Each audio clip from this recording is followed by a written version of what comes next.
Hey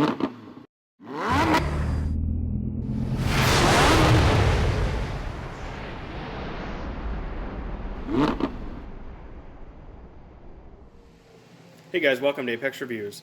I'm excited to bring you a product spotlight video on this air filter by Green Filter. On the left, for comparison's sake, we've got the OEM filter out of a 2018 Chevrolet Silverado with the 5.3. Now don't quote me on this, but I believe this to be manufactured by Fram for GM, just by general looks, construction, and things of that nature. It's my opinion.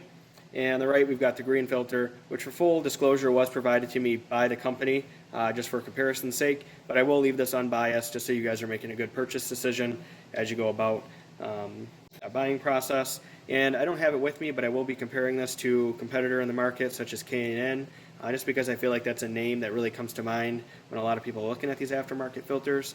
And while in the U.S., Green Filter hasn't quite got the same market share perhaps as K&N, in the UK or in Europe, they have greater penetration than K&N, and it's used in a lot of industries out there, and a lot of racing teams use Green Filters, and they just have a lot of good perks behind the brand and the design, the construction, and I think you'll like to see some of the things I have to share here. But just looking at an OEM filter as a general overview, you can see that you do have a steel mesh going over the top, and as air is passing through, I mean, this is really restrictive in the grand scheme of things, because in terms of overall surface area, if you were to push this all down, I mean, you've got a good chunk of metal here that's just blocking the air coming through. And then also in the depth of the media, this is just a paper media that's pretty dense, and you can see it's about 1.5 inches, 2 inches here, and you got this glue here, which is also blocking some of the air coming through. So although it's a large filter and it doesn't have too much of a border here in terms of penetration, there is a lot of restriction just because of the metal that's being used here, and then just how thick that media is. The air has a hard time really filtering through and getting into your engine. Now, the good note with these OEM filters is you do get good filtration. So typical media on these, because your manufacturers want clean air, they want those engines to last, so they don't have to pay warranty claims. And these typically filter down to about 5 micron with a 95 to 98% efficiency. And it's really difficult for these aftermarket companies to get there, but thankfully Green Filter has. So in testing, these do get or protect particles down to 5 micron with the same efficiency as these OEM filters. And in some tests, unfortunately, K&N wasn't able to deliver that. So just bear that in mind when you're out there shopping. You ultimately want that clean air getting in your engine, because that's going right into your intake and right into your cylinder. So you want to keep that media or that air quality nice and clean. Now, like I mentioned before too, this is a paper media, so this will wear with time, especially if any air gets in, or water gets in there, and you don't want that paper really breaking down and getting in your engine. So you will replace this every 15, 20,000 miles. And with a Green Filter, you don't really have to do that. And the same can be said with K&N. But each are going to have service intervals. So these are oiled, and I know that Green Filter uses a positively charged lubricant that goes on these. So when the air comes in, it's negatively charged, and that actually the two charges attract, and then the particles are held in the media here. So good thing to note with that. And if you look here too, this doesn't use the same paper media that you see in an OEM filter. This is using 2 layers of Reuben cotton, and that's similar to what you have like in your Oxford shirt at home. And it's also using a steel mesh here as well, holding everything together, versus this mesh here on this one.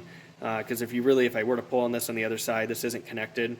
So it's just providing a structure for everything to hold on to, and this is as well. But this is a very fine metal here, and it's allowing more surface area that's not being blocked here.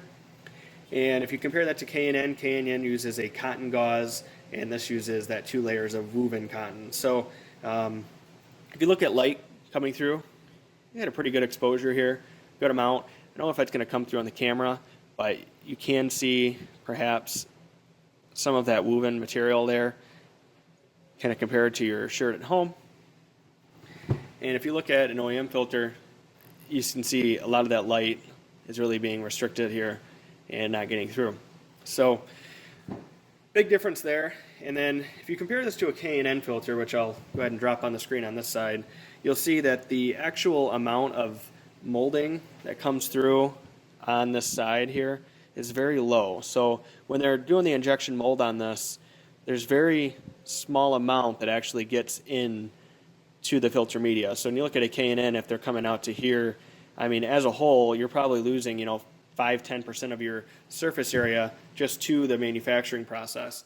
And when you look at it, it's quick, it's efficient, but it also does lead to really not as good of a filter, unfortunately. So this takes a little bit longer. It takes a few more steps to get these nice clean corners on these filters.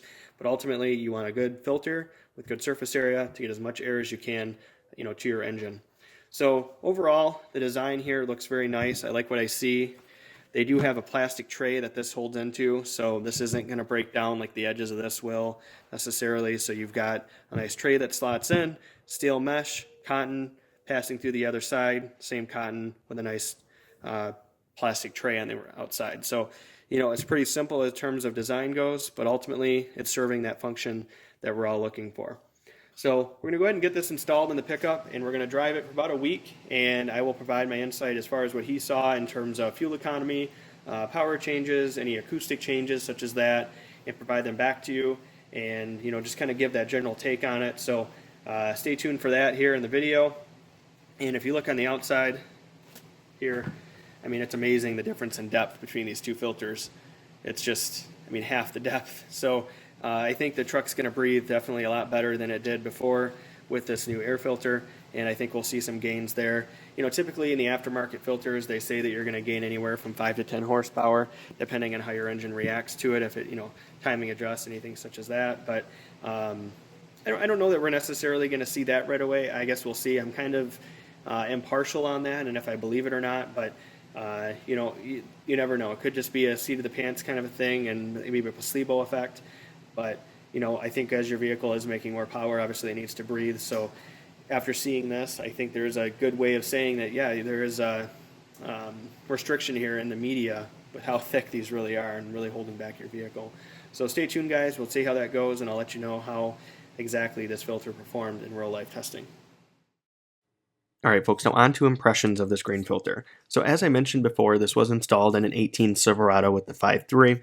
And just to give you an idea of the driver of this vehicle, he is a friend of mine. He's not exactly known for being an aggressive driver. So he really probably drives 75% of the population.